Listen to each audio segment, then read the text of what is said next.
just a bit outside.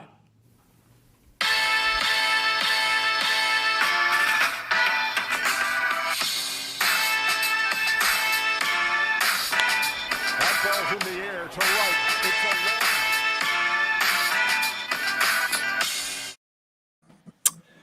Welcome on into another episode of Nate at the Foul Pole, properly titled John Means Business. I don't think there's any other title we could have gone with. My co-host Matt is here as always. Matt, how you doing? Doing tremendous. After this week, it was certainly a very, very historic week in Orioles baseball. I don't think it went no-hitter in 30 years or so, maybe more. Yeah, I mean, it was last one was a combined effort in 1991. Right. You can count that or not, but right. I'm not a big combine. I mean, it counts, but I'm not a big combine guy. I mean, I feel like it takes a little of the insanity away from it because it's for sure. Four guys doing it's a little bit different. I mean, 27 outs to get by one individual is an insane feat. Like, no matter what. So it is. But yeah, I'm doing pretty well. John Means definitely solidifying himself as easily one of the best pitchers in baseball, and it's really great to see. Yeah, I mean, he's definitely up there right now. I look at Jacob deGrom as the number one. I think that's not something that's gonna really more of the track record, but but if you look at the AL specifically, you've got Garrett Cole, you've got Shane Bieber, you've got some really solid pitchers, but I think John Means is at the top of that right now. I mean, he just threw a no-hitter, so how can you seriously put him at the anywhere but the top of the American League right now? Means the biggest thing you talked about throwing 27 outs. The biggest thing that stood out to me from this whole outing, other than just no hitting these guys, but he threw 26 of 27 first pitch strikes, which I want to say is like 96%, which is just unheard of. I mean, the first pitch strikes, it just shows it really just shows you the importance of actually peppering the strike zone early on, and just throwing strikes and getting guys. Backing them off a little bit. And that kind of stuff is just so important. And John Means, it was just brilliant. Like, I haven't watched a game like that really in my lifetime where I've gone, nobody can touch this guy. Nobody can touch him. I mean, he was unbelievable.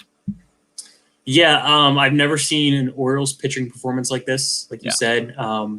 Way back in the day, this is probably going back, 10 or 12 years at least. Daniel Cabrera had a no-hitter going into the ninth inning against the Yankees of all teams, and there was, I think, one out in the ninth, and Robinson Cano broke it up. But I think he had given up a run, and there was like a few walks in there, so it wasn't, it still would count as no-hitter, but it wasn't like a dominant pitching performance like this.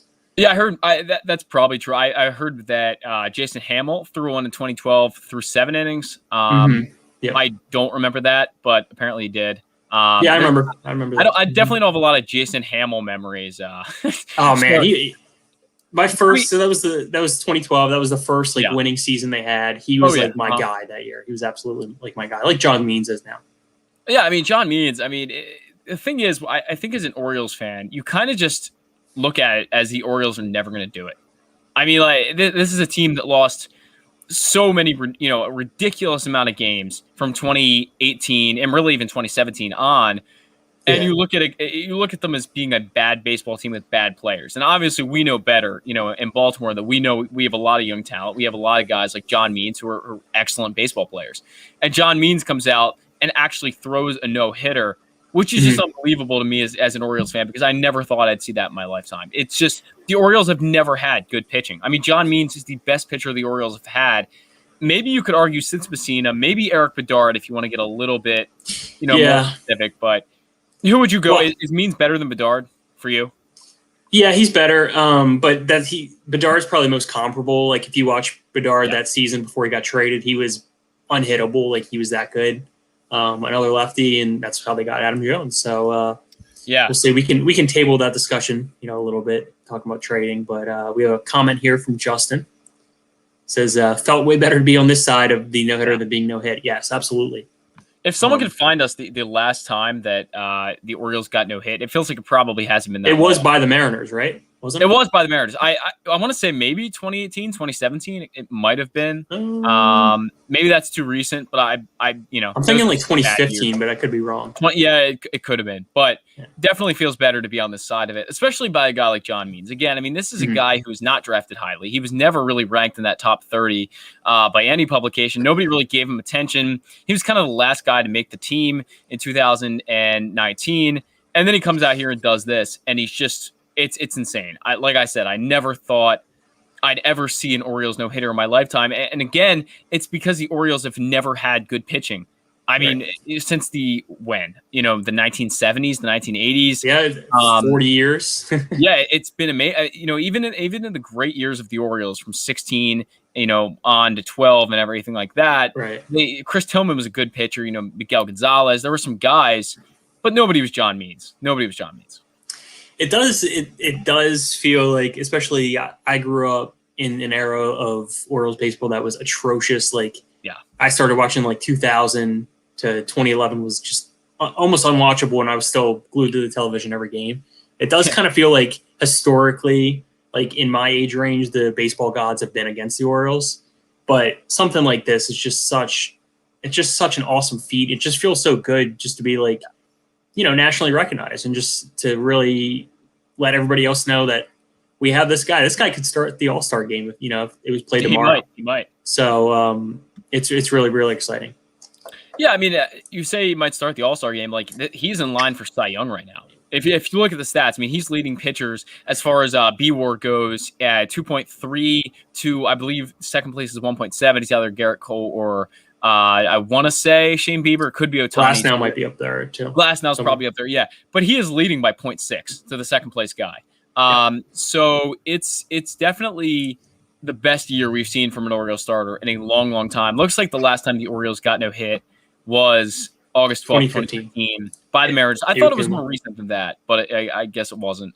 But yeah, definitely it feels great to be on the right side of this. And John Means. Forgot about Clay Buchholz here, 2007. Yeah, he had a real good stretch there for a while. Yeah, that was I think that was his rookie season. He had just come up. It might have been. Lit the world on fire. It was crazy. I know he was solid on a few of those Red Sox playoff teams there. So yeah, the Orioles. I mean, they have a long history of probably getting no hit. I don't know how many times it's happened, but it's probably happened a lot. This is a team that had, like you said, you grew up in the dark ages of them from 14 years or so that they weren't winning any games at all. So yeah, it's just it's a monumental moment. I don't think it's a moment any of us are ever going to forget. It's just amazing. So you did allude that John Means could be in the Cy Young conversation. Yeah. I fancy myself as a betting man. On occasion here, I bet on John Means to win the Cy Young 2 weeks ago. AL Cy Young. He was plus 5,000, and in betting terms, that means if you bet $100, you win $5,000. So as of yesterday, he's now down to plus 2,500. So his odds have definitely increased a little bit. I think you might be a genius. I think you might be like Matt knew the no-hitter was coming. I'm pretty convinced now. You never know. But the top three guys right now are still Cole, Glasnow, and Bieber. So they do still kind of have that bias of like, these are the national guys. These are the guys we know. But it doesn't mean that, a guy from Baltimore can't come out and win it. I mean, Felix Hernandez, he was electric, and he had only won 13 games, but he was so electric that season that he still took home the Cy Young. So, John Means right now is 4-0. He could win 20 games, but I don't know if he necessarily has to take home that prize. Yeah, I mean, I want to hope that wins don't matter that much, but I know they do. People still look at that old, kind of outdated stat. I mean, it doesn't seem like something they should actually be judging pitchers by these days. You can look at FIP, you can look at ERA, you can look at ERA plus, you can look at I mean, there's a million stats out there to grade pitchers, WAR especially, that is not wins and losses because that's a team stat. But as I'm saying that, John Means is 4-0 right now. John Means has not lost a game, and the Orioles are playing extremely well when he's on the mound. So even if wins and losses do factor in for the committee that selects Cy Young, John Means might be doing fine because he might have 10 wins if he already has 4, and it's May. I guess when he had when he had the no hitter, it was May 5th. So he's got plenty of time to rack up more wins. He might get to 10. He might get to 12. If the Orioles have played well when he's on the hill. And I think the Orioles, I said this the other day on Twitter, but I think the Orioles are on their way back so much that you can start to see it now. Like this John Means no-hitter kind of signifies to me that the Orioles are returning as a competitive franchise. I don't know if you feel the same way, but they're turning the corner. You can see the light all of a sudden. I don't necessarily agree with that point, but I understand the point. Like if he gave up one hit, would that have changed the future trajectory of the Orioles? No, but I get what you're saying. No. It's just the historic momentous achievement means that much. Right. Little pun for you. But I think a lot of this credit has to go back to Dan Duquette because he, like the guys we're going to talk about, John Means, Grayson Rodriguez, D.L. Hall, these are guys that he drafted, and then you hand these guys off to Mike Elias and his development team, and they develop those guys. So I think it's kind of the perfect match made in heaven you're seeing here. Yeah, I mean, I think that's definitely Dan Duquette definitely should get credit for it. I mean, he did a great job in drafting this past few years. Really didn't do a great job drafting the first few years, but I think especially like 2015 on, maybe he drafted Brian Mountcastle, drafted Grayson Rodriguez, D.L. Hall. He drafted the majority of guys that are kind of the top prospects right now, outside of the ones that Mike Elias has drafted. So it's definitely, he put us in a good spot for sure, no doubt. But these guys are still gonna have to pan out. They're still gonna have to come through. And I was actually able to see one of them the other day, Grayson Rodriguez. I went up to Wilmington, saw Grayson Rodriguez pitch against the Wilmington Blue Rocks. And that was definitely experience. I definitely wanted to see Grayson for a long time. Was able to, he's in Aberdeen Ironbird, so he'll be right down the road now anyway. But basically what I saw from Grayson, he struggled a little bit with the fastball command. His curveball the command was off definitely in the first inning. Same with the changeup. His command really struggled right out of the gate with all of his pitches, especially his secondaries. He had a lot of guys swinging and missing at the fastball, really overpowering. He was sitting 96, 99. So he looked, even touching 100 a few times. The fastball was electric. Got a lot of guys, to have these weird kind of jagged swings, some swords in there. And he looked effective, no doubt. But I think where Grayson's going to have to take a step forward, at least from what I saw, is just locating his secondaries early on, especially the changeup, which he had guys off balance in the third and fourth inning, but he didn't necessarily have them off balance in the first just because he couldn't locate it at all. So I think, seeing Grayson for the first time in person, I was able to get a little bit of a better look at, secondary stuff. And it's really good stuff. It breaks hard. Guys are fooled by it. He's just got to command it. And I think that's probably for most, young minor league pitchers out there. Yeah, I'm a huge Grayson Rodriguez fan. I'm actually of the opinion that he's going to have a better career than D.L. Hall. I think so too. I think that remains to be seen. I think he's just built better as a pitcher to last, durability wise. Right. I think D.L. Hall has the better stuff, but Grayson just seems like the prototypical, very solid number one, maybe number two starter moving forward. Yeah, this is probably a really unscientific comp, but I watched him on the mound the other day for the first time live, and I thought, this is Steven Strasburg. I really thought he seemed similar to Steven Strasburg to me. Just in the way he just has that kind of physical, imposing presence. You mentioned the size and the physicality of him. He's massive. He has just this kind of imposing presence, and the way he pitches just reminds me of Steven Strasburg. And that's again probably a very unscientific comp, but I mean obviously the Orioles will take that if that turns out to be true. But D.L. Hall had a great performance. He was at Bowie. He threw 4 1/3, 2 hits, 10 strikeouts, and only 2 walks. What did you think about D.L. Hall's first outing? I mean, saying great, I think, is an understatement. I think when you strike out every guy but 3 guys, by my math, that's incredible. Apparently, he's added some velocity, touching triple digits now. His sliders, confusing hitters. He just looks. I mean, this looks like the best version we've ever seen of D.L. Hall. When we last saw him, he was really struggling with his command. He was walking a lot of guys. Same problems that Tanner Scott kind of had in the minors. But if this is the guy that we see moving forward, I know Sam Huff Rangers prospect said he Yep. was the best. DL Hall was the best pitcher he had faced in that level of the minor leagues when he faced him 2 years ago. It's just, the ceiling on this guy is just through the roof. So I think with DL Hall, he went to the Baseball Performance Center. That's where Matt Harvey went to train over the winter. And you mentioned throwing strikes, and that's like the big thing for DL Hall. That's what's going to set him apart as, maybe a back end starter or a number one frontline guy. If DL Hall can throw strikes consistently, no one's stopping this guy. He's throwing 99, touching 100 a lot. And just extremely, extremely effective breaking stuff. Great breaking ball. So if he puts it all together and he has control and he throws strikes, and he learned a lot of the Baseball Performance Center apparently, and he was able to throw strikes in Bowie in his first start. I mean, this, like you said, best version we've seen of him. I mean, he's going to be extremely dominant. He might have a better career than Grayson Rodriguez because his stuff is that good, like you mentioned. So we'll just have to see how it goes. He's got to keep this up, but it's definitely a good start. Now, I do want to mention another guy that is kind of made his way into some top prospect talk a little bit lately. It's Kyle Bradish, acquired the Dylan Bundy trade along with 3 others, but he threw 4 2/3, 2 hits, 2 walks, 7 strikeouts in his Bowie debut. Again, what did you see from Kyle Bradish? I didn't get a chance to see his start. I just looked at the line there. But again, it's really promising what we're seeing out of him. We've been talking about him a lot for months now as kind of being that big time riser in the system. I think he's going to get on some national attention coming up here if he continues this. I know MLB Pipeline, they do their mid-season rankings. Yep. I wouldn't be completely shocked to see him in the 90s of the top 100 list. Yeah, him and Gunnar for sure. Yeah, for sure, Gunnar. But I would not be shocked to see that. It looks like he's getting his strikeouts, and I mean, just across the board in the first week of minor league baseball, it's been really promising pitching wise.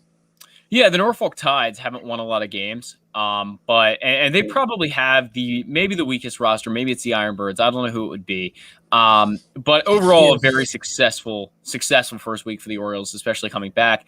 Gunnar Henderson, Adley Rutschman, 2 of the top prospects outside of DL Hall and Grayson Rodriguez. Adley's batting .231 so far, but he's got an OPS up near 900. So definitely successful for him. He hit a home run yesterday. Good swing on a double that just barely missed a home run the other day as well. Gunnar Henderson's got 2 home runs, and he's boasting a 1,058 OPS early on.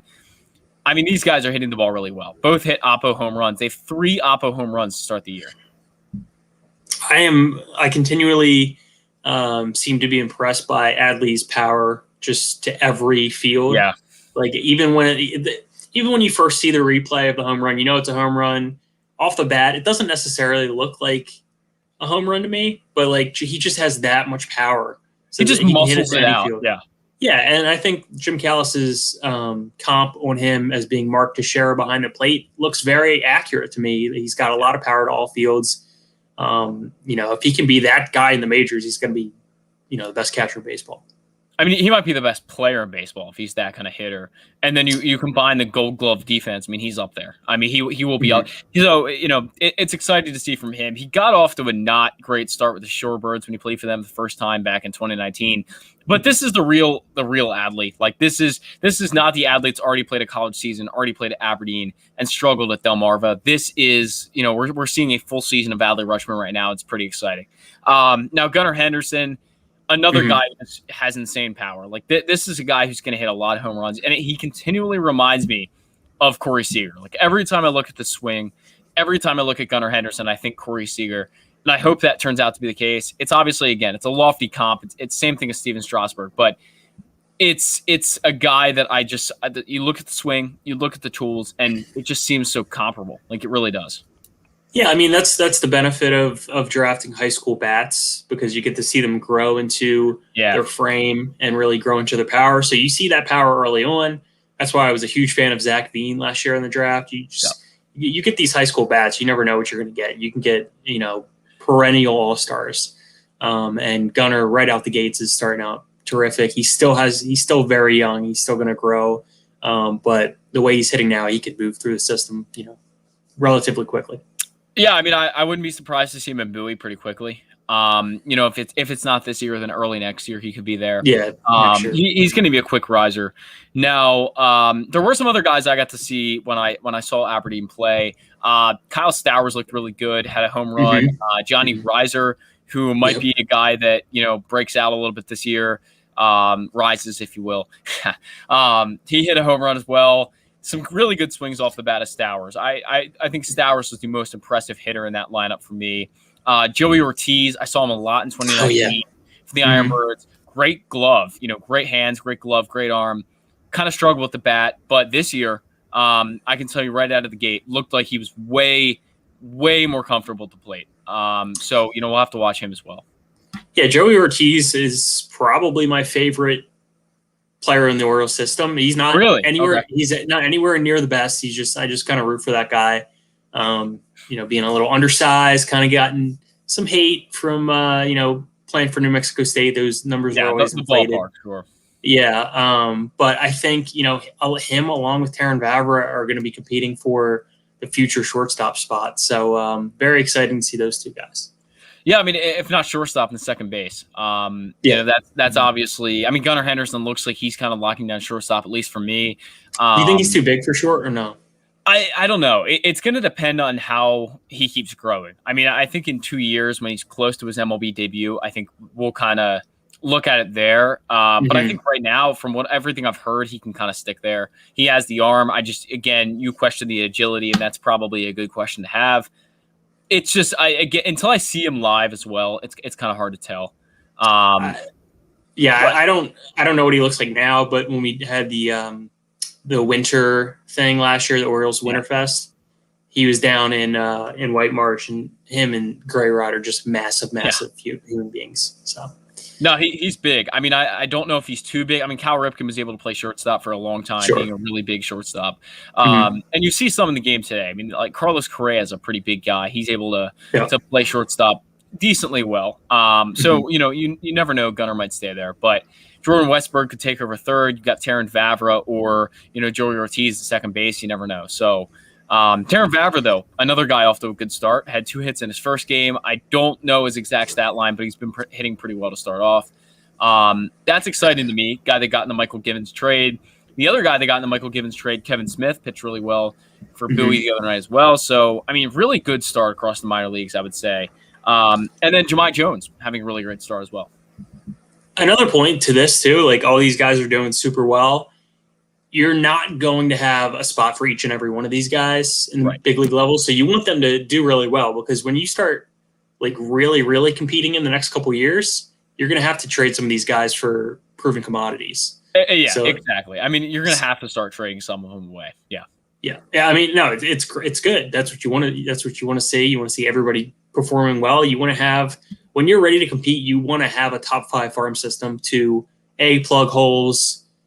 Just pick them from your farm, or B, just make trades like the Cubs could do. Yeah, exactly. And I guess while we're on the topic of trade, there's been kind of a controversy. I know Glenn Clark Radio, he talked about it a lot. But Matt, what is your opinion on John Means? Would you trade this guy right now, or would you, because you're kind of maximizing value if you do. You can probably get a very high top 100 prospect for him right now, a guy that many people are going to respect a lot and think very highly of. Or do you hold on to John Means and, basically lock down your ace? You could extend him for multiple years. What would you do? Because I know I really already have my answer. 100%. I'm normally on the side of, when you're still quote unquote in the rebuild, normally I'm 100% on maximizing the trade value. Yeah. This is a case, and Trey Mancini was also the case, where I'm on the opposite side of things, where I would say you keep John Means because he is the most proven commodity that you possibly have. Right. What you're getting back in a trade, it could be, you could get 2 top 100 prospects back. Is that equal value? I don't know. I don't know if that's equal value. If John Means is going to continue this season and he's going to have a sub-3 ERA throughout the rest of the season, and he's going to do that for the next 4 to 5 years, I mean, is that worth trading away? I don't think so. I mean, here's the comparison I look at. Let's look at what the Orioles got from Manny Machado. Let's look at Yusniel Diaz, top 100 prospect, very highly ranked. Where is he now? Still hasn't made his major league debut. Kind of struggling at AAA a little bit, or not struggling at AAA, but he struggled a little bit at AA in 2019. He hasn't really been able to stay healthy. You're not getting a proven commodity for a proven commodity. Obviously, the Orioles had to trade Machado, but they don't have to trade John Means. There's no. Right. That's the big difference. Machado is going to be a free agent. John Means is not. That's not his scenario. So I think his trade value is a little bit different. It's higher, no doubt. It's higher. And the value to the club is a little bit different because, what's the point of trading him? I don't really see it unless unless somebody really blows you away. I don't see any scenario where you do it. I mean, if the Dodgers are willing to trade us Corey Seager, Gavin Lux, and Dustin May, I'm in. I'm in. Yeah. And throwing Cody Bellinger while you're at it, I guess. Yeah, just throw him in there too. Throw him in. I mean, unless you're getting Wander Franco, I don't know who you're trading John Means for. I don't think there's any prospect I'd trade John Means for right now because I keep saying it, but he is a proven commodity and he has years of team control. That's what I look at. In a rebuild, you want that. That's exactly what you want. You want a proven commodity with years of team control. Isn't it counterproductive to trade that away? That's what you're looking for. That's the whole point of a rebuild is to find talent like that. So it just wouldn't make sense to me to trade him away at this point. Now, if he is carrying a 5 ERA by the trade deadline, sure, maybe you can think of it. But yeah, I wouldn't even do it then because then his value is completely plummeted. You're just giving him away for nothing. I think it puts Elias in a somewhat precarious position because we've seen how well he's been pitching. What if this is a fluke? There's no metric in the world that says it is. Right. But say you get past this year, you don't trade him, and then next year something happens like we saw at the beginning of last season where he wasn't John Means. Right. Then it's a little bit more precarious. I think there's a little bit more sustainability. And before we end the pod, I do want to go through 4 stats of his this season. But continue. Yeah, go ahead. You can do that right now if you want. Yeah.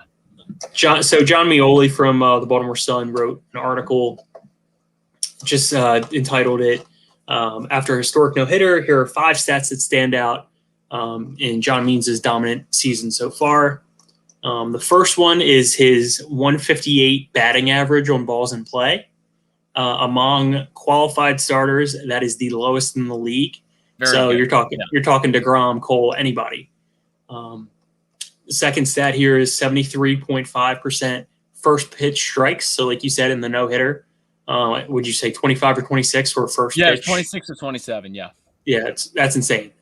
His previous 2 seasons were both at 63%, so he's up that by 10% this year. Next stat here is a 1.61 win probability added. I know we're getting a lot of WAR kind of factors into that, but basically your team has a really good shot to win when John Means is on the mound. He's had 38 plate appearances with runners on base out of the 166 batters he's faced. So teams don't have a chance to score on him because they're not getting runners on base.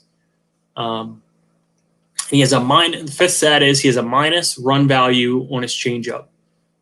So basically a negative 9% chance of teams scoring with that changeup that is so devastating. So, yeah, I mean, that's all good stuff for sure. Like you said, there's no metric in the world that says this is a fluke. This is the real deal. Like this guy, I think I said it like maybe March of 2020 that if John Means is able to develop a curveball, he will be an incredible pitcher in this league. And that's what he did. Like he went out and actually he's developed a third pitch because you can't get by with just fastball changeup in this league. Like you can throw it a lot, but you can't throw it 100% of the time. He developed a curveball. He's gotten even better. It's unbelievable to watch right now. But going on to tonight, I'm going to pull up this pitching matchup. Or the Orioles obviously have John Means, or not John Means, but Matt Harvey on the hill. He pitches every day. It's fine. He pitched. The Dark Knight is back. Pitched really well his last time. 3-1, 4.06 ERA. He will face former Orioles prospect Eduardo Rodriguez. So it might be a little bit of a tough game for the Orioles. They always struggle off lefties, especially Eduardo Rodriguez. He's pitching about 4.18 ERA, and he hasn't been beaten this year. But Matt Harvey always gives him a chance to win. So I'm looking forward to it for sure. Words I did not think I would hear 2 months ago. No, it's unbelievable. Again, I keep saying unbelievable, but what Matt Harvey has done as well is insane. Like it's like you said, he went to the same pitching academy that DL Hall went to. So maybe exactly. something in the water there, something like maybe. The lineups for tonight: Austin Hayes will bat not lead off. Cedric Mullins will bat lead off. Austin Hayes will bat second. Trey Mancini third. Pedro Severino fourth. Michael Franco fifth. Ryan Mountcastle sixth. Freddie Galvis seventh. Pat Valleca eighth. And Ramon Urias ninth. For the Red Sox, Marwin Gonzalez, Alex Verdugo, JD Martinez, Xander Bogaerts, Rafael Devers, Christian Vasquez, Hunter Renfroe, Frankie Cordero, and Bobby Dahlbeck to round it out. So Orioles will look to go against the number one team in the AL East. So we'll just see how it goes, but it's going to be interesting. It is kind of crazy that after beating them 3-0 the first series of the year, that they're now the first place in the AL East. But they've definitely turned on the juice a little bit on that offense. They did. JD Martinez is kind of looking like the JD of old. So it might be a little bit of a tough series, especially with all the travel. Did have the off day yesterday, but, you roll the dice, and Matt Harvey always gives you a chance to win, like you said. He does. And, hopefully that's not going to change tonight. But the Orioles, I should mention one last thing before we get out of here. The Orioles are one game off of 500 right now. They have one of the best pitchers in the American League, if not the best pitcher in the American League. Mm-hmm. They have the number 5 farm system in baseball. Mm-hmm. They're in last place, but things are looking up. Like this is the team that is right around the corner from being an actual decent team. They could be competing in 2022. I think everything is looking up right now for the O's. Just keep watching the minors if you can. Like go to your minor league parks and see the teams. Like these teams are stacked. It's a lot of fun. They're in a good spot right now. They're in a very good spot. Maybe even slightly ahead of kind of the clock that we thought, and we kind of thought that last year with how hot they got off to a start. We kind of thought, rebuild is over, but there's a lot of turnover in these years. But you're going to be seeing guys like Adley Rutschman coming up. You're going to be seeing Grayrod, Yusniel Diaz. You're going to see DL Hall coming up in the next year or so. So like you said, very promising, and hope is on the horizon. No doubt. Alrighty. I think that will wrap this one up, Zach. Appreciate everyone listening as always. And just another quick plug as we do draw closer to the MLB draft in July. Please subscribe to us on YouTube as we will be doing another live draft show. Thanks so much for listening, and we'll talk to you next week.